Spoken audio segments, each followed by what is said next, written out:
Pembacaan kita pada kitab Minhajul Talibin Imam An-Nawawi, iaitu pada Kitabul Buyu'.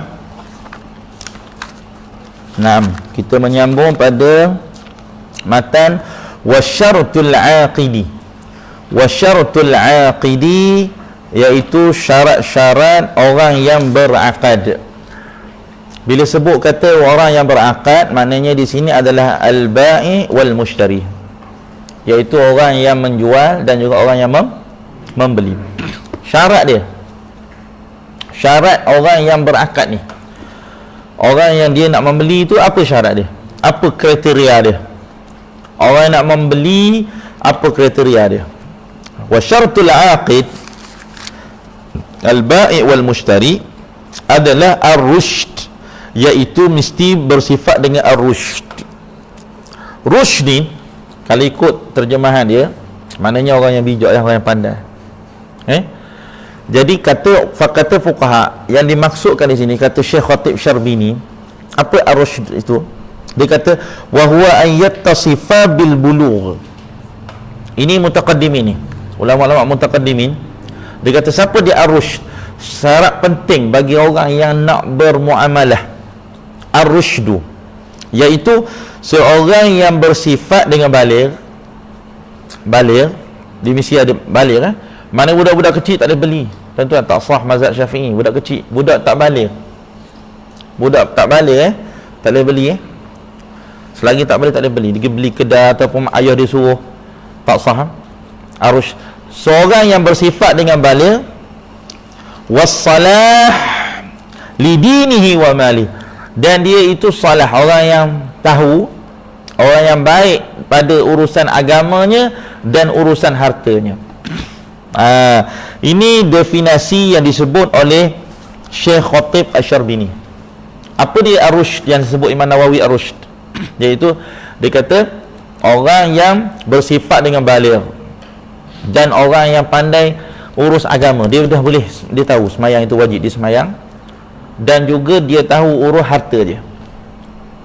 Ini tariqah mutaqaddimin. Adapun tariqah ulama-ulama mutaakhirin, dia kata memadai orang tu dia tahu urus harta dia saja, tak payahlah tahu urus agama dia. Mutaakhir ini kira baik sikit lah. Maknanya kalau ambil mutaqaddimin, orang tak semayang bang tak boleh beli, susah lah. Tak semayang bang sebab apa? Kamu nak beli apa?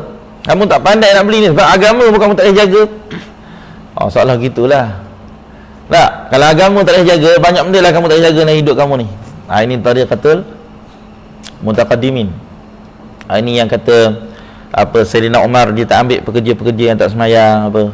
Pekerja dia mesti pertama sekali jaga semayang. Sebab kalau orang yang baik agama dia, mesti baik dunia dia. Ni orang zaman dulu ni. Betul tak? Kalau baik agama dia, maknanya kalau budak-budak kalau Masya Allah jaga tahajud apa semua, mesti confirm belajar dia okey. Wabil akas kadzalik. Wabil akas maknanya kalau jenis ngabang mayang lambat apa, insya-Allah, bukan tu insya-Allah. InsyaAllah jeng lagi lah dia punya urusan dunia dia, tak seharap lah urusan belajar dia tu. Khususnya pelajaran agama lah, sebab dia ada kaitan. Salah, baiknya urusan agama. Ini sebab tu zaman dulu ar-rushdu dia kata wa huwa an yattasifa bil bulugh wa salah dinihi wa malih, dan mesti orang yang pandai untuk urus agama. Tapi tariqah mutaakhirin kata memadai dengan pandai urus harta dunia, walaupun dia tak pandai jaga agama. Jadi mutaakhirin ni agak ringan, menunjukkan ada orang-orang yang jenis tak jaga semayang, tapi muamalah jual beli dia sah.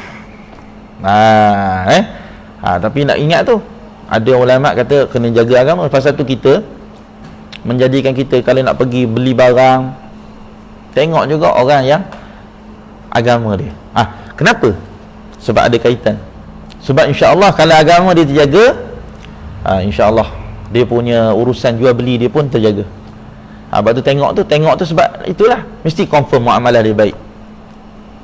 Kalau restoran Kau tengok orang yang ni masya-Allah jaga semayang, apa jaga ibadah, insya-Allah dia ni bahan-bahan yang dipakai insya-Allah bahan-bahan yang halal. Itu yang boleh menguatkan kita. Itu penting. Kalau tidak, dia tak sampai kepada martabat ar-rushd. Imam Nawawi ni masya-Allah dia tak ikut dalam kitab Muharrar. Sebenarnya Minhajul Talibin ni kan dia punya macam khulasah, dia telah ringkaskan daripada kitab Al-Muharrar, Muharrar Imam Ar-Rafi'i. Tapi Imam Nawawi kata, Imam Nawawi sebut dalam Ad-Daqa'iq, dia kata ibarat aku ni yang aku sebut dengan perkataan ar-rushd tu, dia kata aku tengok lebih tepat daripada ibarah Imam Ar-Rafi'i dalam Al-Muharrar. Sebab Imam Ar-Rafi'i sebut dalam Muharrar yang dikatakan al-mutabayyi'ain ni adalah taklif. Patutnya taklif, tapi tak apa tak sebut taklif, patutnya mukallaf lah. Kalau kita ni lah mukallaf akil balik. Kenapa sebut ar-rushd? Syarat akil ar-rushd, mesti ar-rushd balik. Kemudian salah, orang yang ada baik, bagus agamanya dan bagus pada dunia dia. Bukan orang tak reti nak buat kawal harta, bukan tak reti nak urus harta, tak boleh. Orang yang tak jaga agama dia, tak boleh. Okey? Sebab apa? Imam Nawawi kata, aku tolak pandangan yang taklif tu dengan tiga perkara tak sesuai letak syarat akid ni mukallaf, tak sesuai dia tu. Kerana dia kata orang sakran, orang mabuk, dia kata orang mabuk kalau kira-kira orang mabuk ni fa innahu, orang mabuk ni kalau kira-kira dia kata dia punya jual beli dia sah alal madhab. Orang mabuk yang kata mabuk yang sengaja ni lah, mutaaddi ni, orang haid tengah haid, beli kedah sah tak? Alal mazhab sah. Sedangkan kalau ikut mu'tamad, dia tu ghairu mukallaf, dia tu dalam kategori ghairu mukallaf, tapi dia punya jual beli dia sah. Jadi tak sebab tu aku tak sebut mukallaf. Tengok Imam Nawawi kata kalau aku sebut mukallaf, jadi berlanggar lah dengan ni. Itu satu. Yang kedua dia kata mahjur alaihi bisafah, orang yang dihalang untuk menguruskan harta dengan sebab safah ni sebab dia bodoh lah, dia tak reti, dia kena tipu sama dia. Safah ni sama ada orang yang tak pandai, tak reti lah, dia membazir harta ikut dan. Orang ni mahjur alaih dipanggil. Dia dalam Islam ada orang ni tak boleh urus harta tau. Suami yang membazir berjudi apa kan, sebenarnya kerajaan boleh mari halang dia daripada menguruskan harta dia. Jangan duk. Sebab apa? Dia membazir, dia akan pergi berjudi, akan pergi main tikam, nak buat ekor apa semua. Dia boleh mahjur ni. Mana kalau kita nak buat peringkat keluarga tu boleh lah, peringkat keluarga lah, bukan dari segi syarak lah. Tapi patutnya orang gini janganlah bagi dia urus harta. Kad bank dia biar kita pegang. Kalau kita ada saudara-saudara kita lah, itu kerajaan dalam kerajaan kita lah. Kalau ikut mesti waliul amri, sebenarnya tak boleh kita. Tapi kalau ayah tengok anak jenis gitu, bazir berjudi, khalas belak beku kan dia punya aset dia tu, biar kita yang kawal. Bagi dia sebab dia mahjur alaih. Okey, mahjur alaih bisafah ni orang yang tak pandai tak? Dia mukallaf. Apa pula tak mukallaf? Dia kan kena wajib semayang. Betul tak? Mahjur alaih bisafah, dia mukallaf tak? Mukallaf. Wajib semayang, wajib. Walau safah-safah pun semayang wajib. Tetapi dia punya jual beli dia tak sah. Nampak? Sebab tu aku tak nak sebut mukallaf. Berlanggarlah dengan ni. Tengok orang mahjur alaih ni dia mukallaf, tapi kita kata jual beli tak sah. Mana sah jual beli dia? Tak sah sebab boleh kena tipu lah. Kalau datang dia tak kata ngira pun tak reti. Berapa ringgit gula ni lah, RM20 sekilo. Beres. Jadi mana sah kalau orang tu sedap aku jual dengan dia, banyak untung. Memanglah, tapi tak sah tu. Tapi dia ni semayang sebab mukallaf. Tengok Imam Nawawi kata aku punya ibarah rushd ni lebih tepat daripada ibarah taklif. Yang ketiga dia kata al-mukrah bi ghairi haq, orang yang dipaksa tanpa hak. Orang dipaksa tanpa hak Dia kata fa innahu mukallaf wala yasihu bai'u. Orang yang dipaksa tanpa hak, sebab apa? Ada orang dipaksa tanpa hak lah, bukan dipaksa dengan hak ni. Orang yang dipaksa, fa innahu mukallaf, dia mukallaf. Tentu ada orang yang dipaksa tanpa hak ni, ada beberapa amalan dia, perkataan dia dan dia punya perbuatan dia jalan tuan-tuan. Macam kalau dia dipaksa, kalau contoh ada benda-benda yang dia dipaksa, ulama kata dalam sembahyang, dalam bab sembahyang dalam sembahyang, kamu cakap sekarang dalam sembahyang, dia tengah sembahyang, tiba-tiba ada orang mari pistol, letak pistol atas kepala dia tengah sembahyang isyak. Muiz bercakap sekarang, nak suruh batal, bercakap sekarang. Kalau tidak aku tembak. Tapi memang pistol betul lah kalau pistol mainan tak, memang dia menakutkan lah. Bercakap sekarang, lalu dia pun biar saya cakap okey batal tak? Dipaksa tu batal.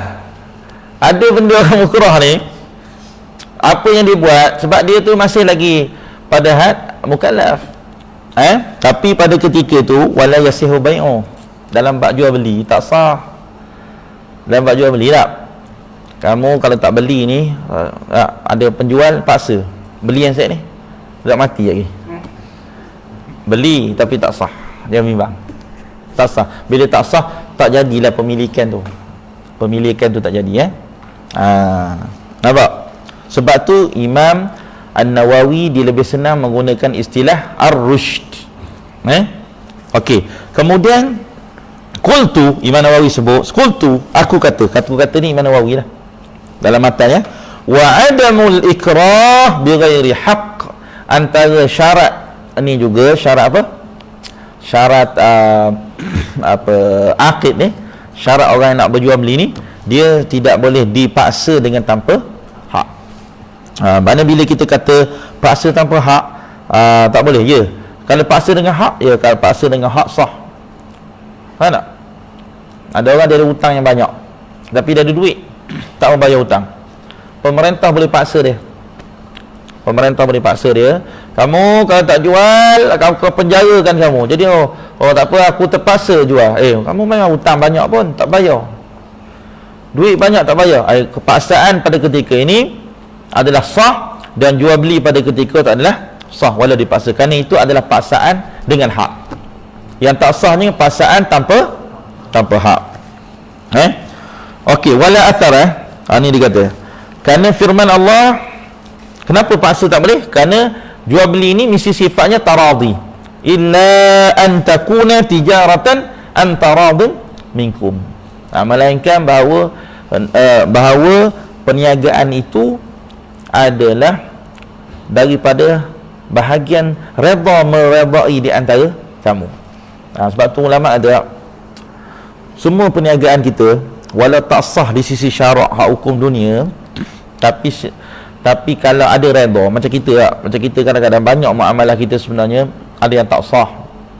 Contoh dalam mazhab Syafi'i tak, jual beli ijab dan qabul, tanpa ijab dan qabul kan tak sah kan. Tapi sebenarnya kita bayar duit ke dia redha, dia beri barang pada kita redha. Taradhi inilah, redha inilah menyebabkan insya-Allah di akhirat kita tak dituntut. Tetapi nak cerita yang sah tak sah tu dari segi hukum dunia. Hukum dunia tak sah maksudnya apa? Sebenarnya barang tu kamu boleh minta balik. Macam sini, itu tak sah tu saya jual sebab kita tidak ada ijaz dan qabul, maknanya dia boleh minta balik. Sedangkan asal kalau jual beli yang sah, terus dia pemindahan milik, kita tak boleh. Kalau kita dah jual, tak boleh saya tak jadi, mana boleh nak minta balik lepas tahun kan.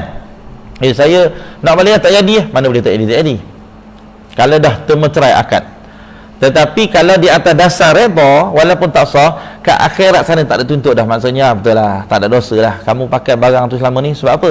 Dia redha sebenarnya ketika memberi barang itu, dan kamu juga redha ketika kamu membayar duit. Jadi redha tu menyebabkan adamul muakhadhah, maknanya kita tak dituntut di akhirat. Sebab tu jual beli ni yang penting mesti ada taradhi. Jadi mukrah ni orang dipaksa tak ada redha. Orang dipaksa ni tidak ada redha. Dan kata Syekh Khatib Syarbini, tidak ada asar, tidak ada kesan bagi perkataan orang yang dipaksa tanpa hak, melainkan dalam sembahyang. Dalam sembahyang ada kesan. Dalam sembahyang ada kesan. Kalau dalam bab cerai, ada ulama kata dalam bab cerai jatuh. Sebab apa? Cerai ni masih ada pilihan. Kalau orang kata, aku tembak kamu, biar kamu ceraikan isteri kamu, sebenarnya dia boleh cerai. Cerai berapa? Talak. Dia ada pilihan untuk terus lagi nak melangsungkan hubungan dia dengan isteri dia. Maknanya dia boleh ceraikan isteri dengan talak satu. Talak satu yang dia boleh rujuk balik. Sebab tu kalau dia jatuh, sebab ada pilihan, ada kehendak, ada pilihan kat situ. Sebab tu salah satu syarat ikrah ni tak ada pilihan. Kalau ada pilihan, tak jadi ikrah. Ceraikan isteri kamu. Okey, baiklah. Kau ceraikan isteri aku talak 3. Kan begitu tak? Jatuhlah 3. Jatuh dah. Jadi kalau patutnya dia ada pilihan. Satu.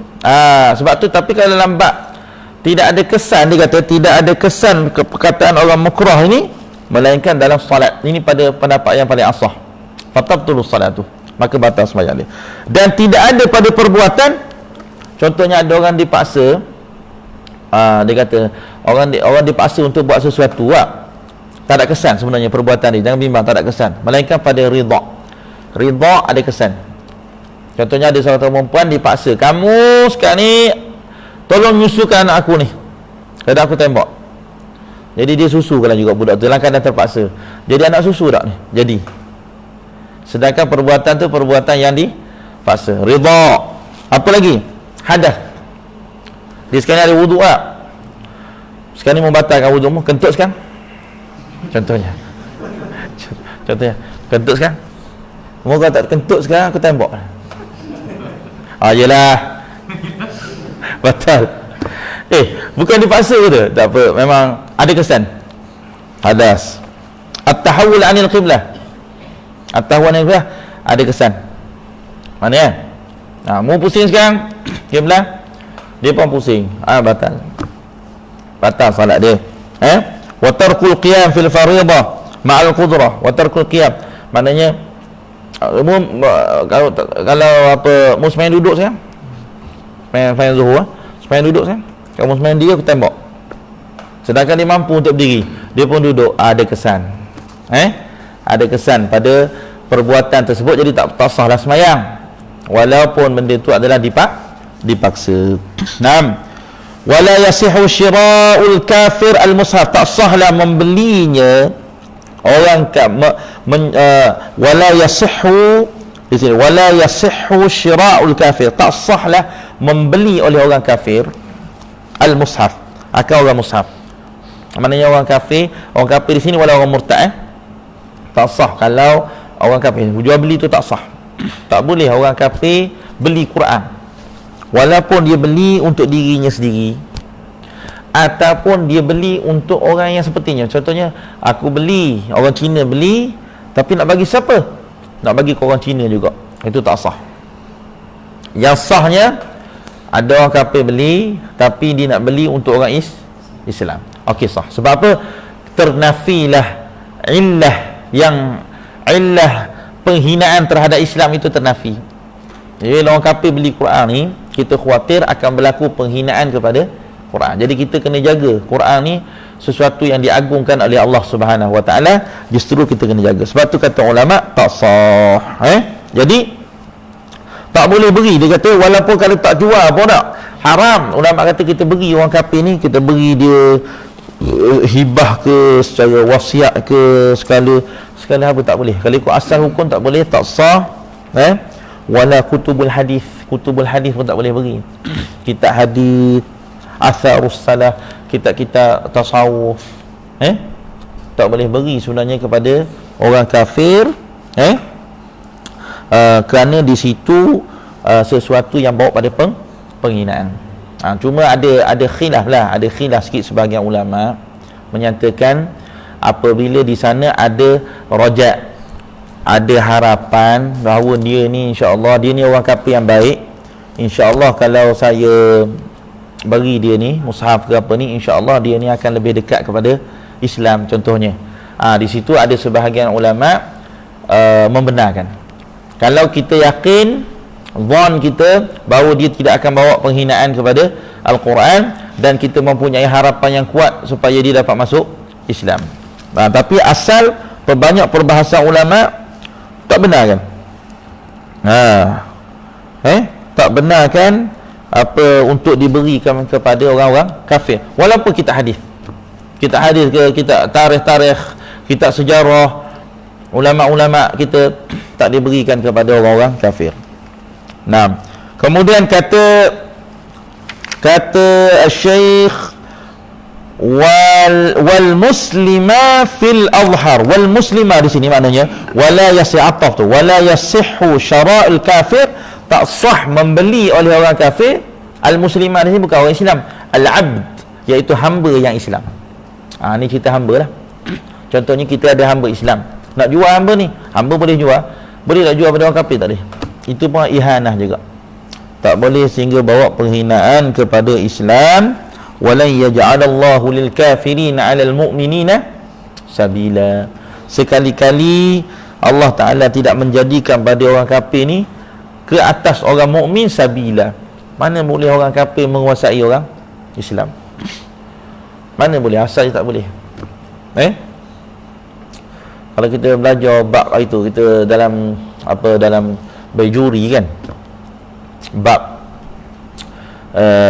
jizyah ni kan, orang kafir dalam negara Islam dia tak boleh pakai kereta lebih hebat pada kereta orang Islam. Nak kau bahasa hukum tak boleh. Maknanya sebetul-betulnya negara Islam yang sebenar-benarnya, orang kafir tak boleh. Nampak orang kafir pakai Mercedes contoh tak? Pakai kancil. Sebab dia kancil je dia. Mungkin cari kereta yang buruk dia kancil. Pakai Mira contohnya. Tak boleh orang kafir rumahnya lebih tinggi daripada rumah orang Islam. Itu orang kafir yang jenis ahli kitab tu. Belum lagi orang kafir yang biasa ni. Yang ahli kitab ni ada kehormatan, yang sembelihan dia sah, tapi dia tak lebih. Pakaian dia kena pakaian dia tak boleh menyamai, mesti ada tanda-tanda. Itu orang Yahudi, okey, dia kena ada ikatan dia, tali dia yang merah. Yang afdal di bahagian lengan dia. Ada. Tu asalnya pakaian berjalur. Dia asal orang Islam ni, dia akan pakai pakaian satu color je. Itu asal orang Islam. Dia satu color je. Kalau putih. Dia tak ada sebenarnya yang jenis color-color tau, jenis macam sekarang ni kan ada jubah yang jenis macam ada. Tak usah dah tengok kat orang. Dia sebenarnya asal Islam ni satu color. Mari mana dulu undang-undang Islam nak kenal orang ni Yahudi ni, nak kena kenal ni orang Yahudi Nasrani ni, dia ada pakai baju tapi ada lain. Jadi pakaian tu dah jadi pakaian orang Islam ini. Ada baju tapi ada lain. Sekarang ni jubah pun ada lain-lain lah. Asalnya pakaian orang Islam itu adalah tanda pakaian-pakaian orang Yahudi. Mana bila dalam wilayah Islam, orang Yahudi, tu nampak ada lain tu. Tu ada merah tu. Ada merah sikit tu. Itu ada hitam. Dia ada orang Yahudi, ada dia punya color dia. Orang yang Nasrani ada color dia. Dia orang tak boleh rumah lebih tinggi pada orang Islam, kereta lebih mewah pada orang Islam, tak boleh. Itu asalnya. Itu wilayah Islam. Jadi sebab tu tak boleh. Hamba walan yaj'alallahu lil kafirina 'alal mu'minina sabi. Sekali-kali Allah Taala tidak akan jadikan ada laluan orang kafir nak menguasai orang Islam. Tak boleh. Orang kafir tak boleh mengepalai kepada orang Islam, tak boleh. Fil azhar, pada pandangan yang azhar. Kita kata dah azhar ni adalah pandangan Imam siapa? Imam Syafi'i lah. Sebab Imam Syafi'i ni kalau dalam Minhaj dia ada Al-Azhar dengan Masyhur. Kalau Imam Nawawi sebut Al-Azhar, maka dia di situ baina qaulain atau aqwal, di antara dua pandangan atau banyak pandangan kepada Imam Asy-Syafi'i. Kalau qawiyal khilaf, dua pandangan, orang ni pun hujahnya kuat, orang ni pun hujahnya kuat, cuma dia yang lebih kuat, maka aku akan sebut Al-Azhar. Kalau dua pandangan, hak yang pandangan kedua ni hujah tak apa kuat, lemah lah, tak apa kuat, hak yang satu ni kuat, maka aku akan namakan yang kuat itu sebagai masyhur. Mana Al-Azhar ni maknanya Imam Syafi'i. Kalau Al-Asah dengan sahih baina wajhain atau aujuh, maksudnya wajah ni ashab, bukan Imam Syafi'i, ashab. Ta'adduban Imam Syafi'i kepada Imam Nawawi kepada Imam Syafi'i, tak nak sebut as-sah, sebab bila as-sah ni lawan dia, as-sah maksudnya yang paling sahih, seolah-olah ada pandangan muqabil tu tak apa sahih lah. Tak cantik lah nak khabar pandangan Imam Syafi'i tak berapa sahih. Ni adab Imam Nawawi. Dia kata aku tak mau sebut as-sah kepada pandangan Imam, as-sah dengan sahih pada pandangan Imam Asy-Syafi'i, tak apa cantik lah. Kalau Imam Syafi'i Al-Azhar yang jelas, pada ada yang kurang jelas sikit, tak apalah. Yang masyhur, yang popular, yang terkenal, yang kurang terkenal, tak apalah. Dan nisbah pada Imam Syafi'i, tapi nisbah pada ashab, tak apa. Syawafi' ni, tak apa. Orang-orang yang pengikut Imam Muzani apa semua, itu pandangan-pandangan dia. Bila ada perselisihan, maka Imam Nawawi akan sebut sebagai al-asah dengan as-sahih. Jadi ni adalah pandangan fil asah. Maka muqabil asah, maksudnya fil azhar, ya, Muslim fil azhar, muqabil azhar maknanya sah lah. Hamba ni tak apa. Sebab apa? Pentingkan kepada apa benda ni, kalau jual, sebab dia melibatkan harta. Agama ni tak boleh nak ubah. Agama tu agama yang ada pada diri hamba tu, dia teruslah. Tak macam Quran ni, orang boleh buat sesuatu pada dia. Ini manusia, hamba itu adalah manusia. Jadi kalau yang Islam, dia jagalah Islam dia. Itu muqabil azhar. Illa an ya'tiqa alaih, melainkan menjadi bebaslah ia alaihi, atasnya. Atas apa? Atas orang yang beli je lah. Alaihi, atasnya, iaitu maksudnya kalau jual hamba tadi, hamba Islam tadi, orang kafir tu dah buat perjanjian, mau jual hamba mu ni, maka aku akan bebaskan dia. Pada ketika ni ulama kata didahulukan, mana sah. Tak apalah, sebab apa? Kita raghbah kepada pembebasan ni. Islam ni memang menggalakkan unsur-unsur, tidak ada lagi konsep penghambaan. Apa saja yang bawa pada penghambaan tak, sehingga siapa yang sebut nak bebaskan hamba dalam solat dia tak batal. So gitu tak? Dalam sembahyang sebut nak bebaskan hamba, itik, nak khabar ghairahnya Islam ni, dia mengajak orang supaya hak mana ada hamba bebaskanlah. Jangan adalah konsep-konsep penghambaan dalam dunia ni. Itu maksud Islam. Sehingga kekal hari ni tak dengar dah penghambaan, masih dah makin terhapus. Tak ada dah konsep penghambaan.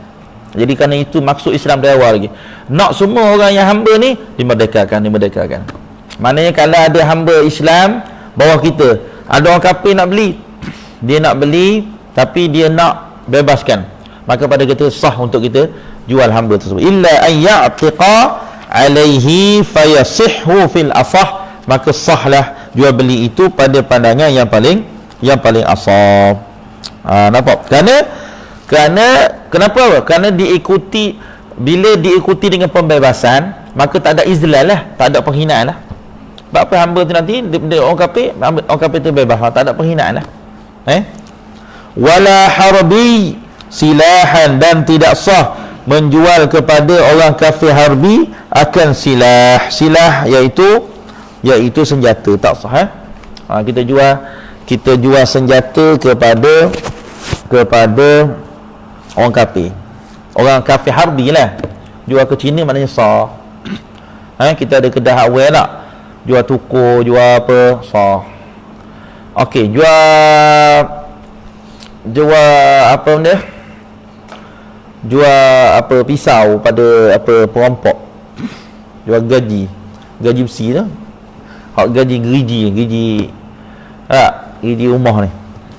Orang curi tu mari. Ada tak benda gaji besi tu? Sebab nak pergi merampok orang malam ni. Sah tak jual? Sah, tapi ma'al hurmah lah. Hak sini dia cerita tadi, sah memang tak sah. Bukan ma'al hurmah, haram satu hal. Tak, dia ada benda yang haram tapi ma'asihah. Ada yang benda haram ma'adami sihah.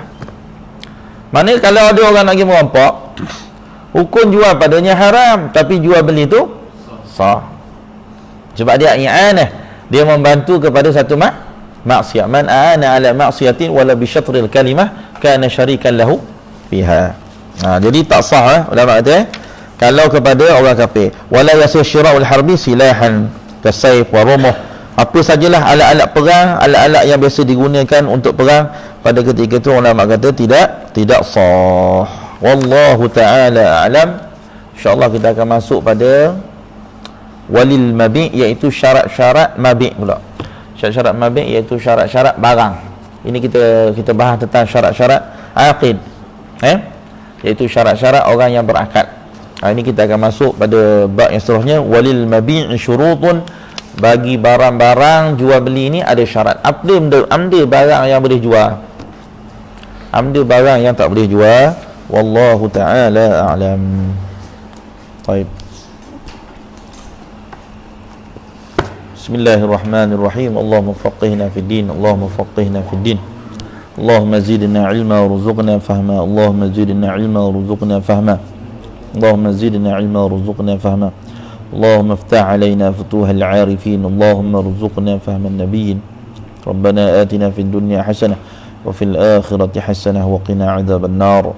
صلى الله على سيدنا محمد وعلى آله وصحبه وسلم. الحمد لله رب العالمين.